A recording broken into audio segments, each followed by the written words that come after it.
Welcome to WarThunder Naval. I am Commander Tyrael, and this is the M-802 Minesweeper, or as I affectionately call her, the Baby Bismark. This ship is a battle rating 3.3 premium German coastal vessel, one of the first premiums added to naval forces during the open beta. And since the changes to naval damage models and earnings, this ship is now in a fantastic place and is one of my top choices for Silver Line generation. Today I'll give you a little history behind the class and show you what it is capable of when there is no one else to count on. The M-class ships were the standard minesweeper of Nazi Germany's Kriegsmarine during World War II. The vessels were the primary force in Germany's harbour defence command and were organised administratively into minesweeper flotillas.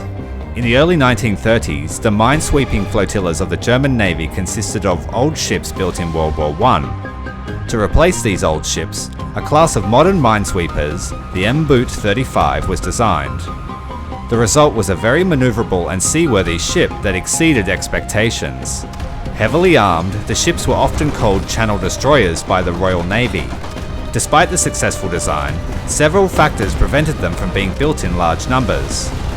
The boats were very expensive and complicated to build.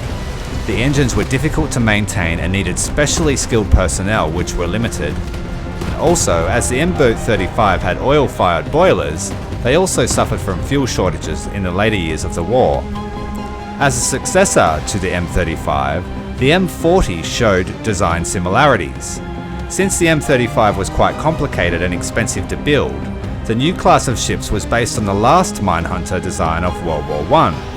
The result was a ship that was about 10% less capable than the M35, but only took about half the effort and expense to build. The Mboot 43 was the enlarged successor and final design in the class, featuring a unique hull design and improved firepower over its predecessors. To speed up the construction, this class was not constructed in the conventional way, but by separate, prefabricated sections, which were then assembled in the shipyard, similar to the Type 21 submarine. The design of the vessel called for 8 pieces of the hull that could be created in regular factories and transported by train to a shipyard where final assembly would commence. From these pieces, the 7 segments of the boat would be constructed and finally fitted out. Due to this construction method, the 1943 only took an average of 8 weeks to construct and was done so at a much cheaper cost. Final fitting out was completed in the Rostock and Königsberg shipyards exclusively. Although the primary objective for these vessels was mine hunting, they could also be equipped with depth charges and used as submarine hunters. Some were also used as torpedo training ships and had 2 torpedo tubes installed. The Mboot 43 had coal-fired steam engines, which made those vessels again easier and more economical. The 1943 proved to be such an effective vessel that some remained in service well into the 1960s. In WarThunder, the M-802 is a very large craft with relatively little armour for its size. However, its unique hull design and large crew offer a surprising amount of durability. The 17mm hull is thick for a coastal vessel, featuring 10mm of rolled homogeneous armour plating around the bridge and boiler room. This armour and the coal bunker provide up to 200mm of protection to the ship's vitals if properly angled. For all intents and purposes, the ship has a citadel. The Type M features a crew complement of 107 sailors, which allows the vessel to take a battering from normal munitions with little to no issue, with fire being the main cause of crew death. Being a coal-fired vessel, the Type M is relatively slow, with a maximum speed of 31 km in a straight line. With 821 tons of displacement to contend with, the ship is not quick to accelerate or come to a stop. 2 105mm SKC-32 cannons have 100 shells each, stored fairly low on the waterline. 3 shells are available, with only the HE and HE base fuse being worth taking. The rounds have a velocity of 900 meters per second with 1.5 kilos of TNT. This makes them an effective anti-PT weapon. Also capable of fighting destroyers in a 1 vs 1 if proper precautions are taken.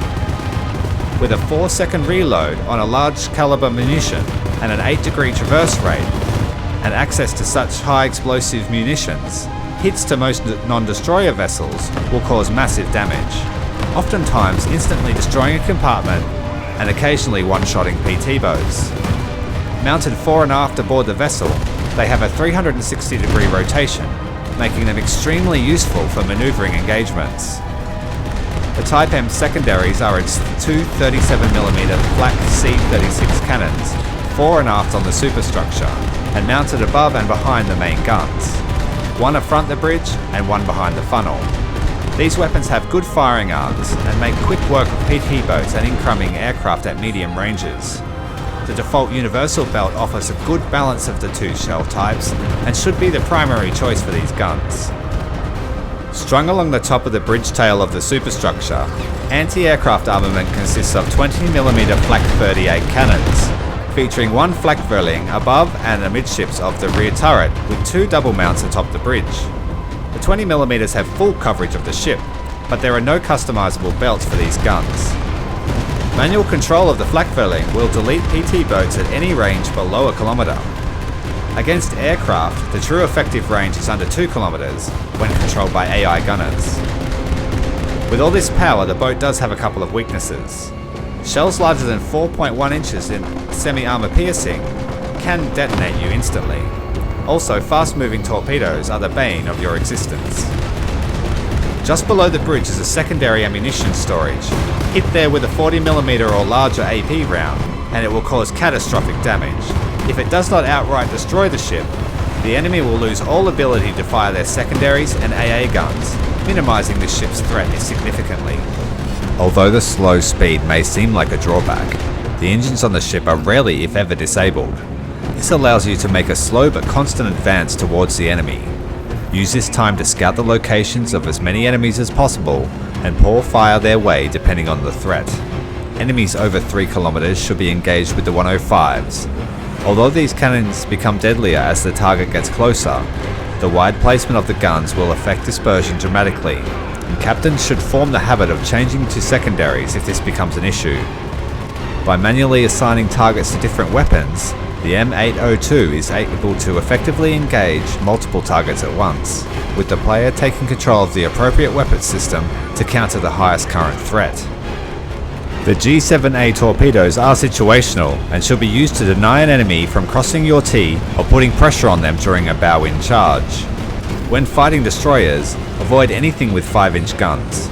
Most games will see you in a Dow tier or at your battle rating against reserve tier destroyers, which are fair game. The key is to fight them 1v1 and lure them into a close range turning battle. The M802 has a decent turning circle, allowing you to fight them effectively in a stern chase. Use the 37mm to destroy deck modules and SAP main gun shells to destroy internals. Most enemies will reach critical crew levels before they realize their plight. The M802 should be used to push to a capture zone, destroying all opposing fast boats, then use its powerful armaments to lock down the area and provide security to other players. It is also powerful enough to tow a barge or riverboat into battle for added fire support. All things considered, the M802 is a powerful addition to any German lineup, and it is quite capable of unlocking the entire German coastal tree. I highly recommend picking it up if you ever have the opportunity.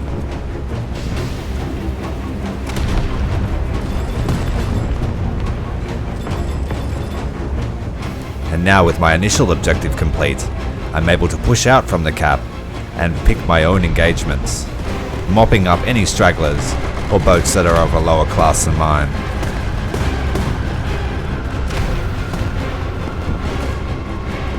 I've used this strategy in hundreds of games now, and I have a 77% win rate in this vehicle. A 10-to-1 kill death ratio is no joke. If you've enjoyed this video, make sure to leave a like and subscribe to the channel, as there's many more to come.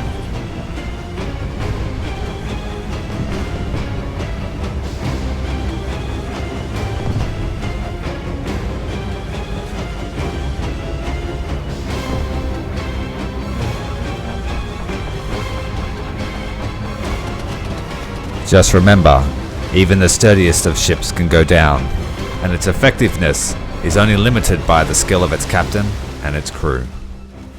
Until next time, Commander Tyrael, out.